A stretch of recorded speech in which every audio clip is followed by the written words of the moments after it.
Habang papalapit ang bagong taon, dumarami pa ang mga isinusugod sa ospital dahil sa paputok. At kabilang na dyan ay isang estudyante na sabugan ng inipon niyang pulbura. Nakatutok si Victoria Tulad. Muntik nang mabulag ang 22 anyos na si Joseph Gabuca matapos masabugan ng pulbura kagabi.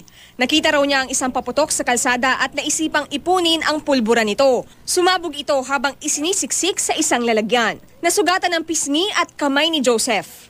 Dulo po ng daliri, muntik nang naputol. At saka yung buto, naputol din.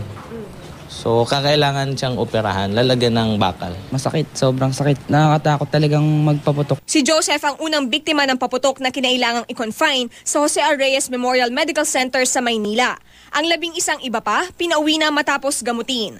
Handa na raw ang mga medical personnel at mga gamit sa surgery sakaling dumami ang mga mapuputukan.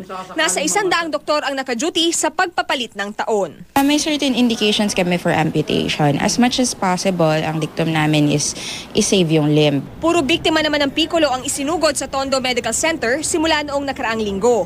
Pero dahil minor injuries ang kanilang tinamo, dinischarge din sila matapos bigyan ng gamot.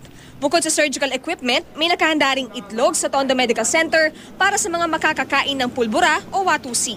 Yung itlog, bali yung component niya, mas na-use natin yung puti niya para binder ng chemical para hindi mas makaka-apekto dun sa katawan ng tao.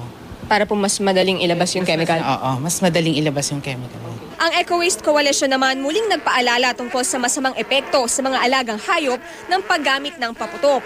Kung naaaliw daw kasi ang mga nagpapaputok tuwing sasalubong sa bagong taon, ang mga hayop naman ay nagkakasakit.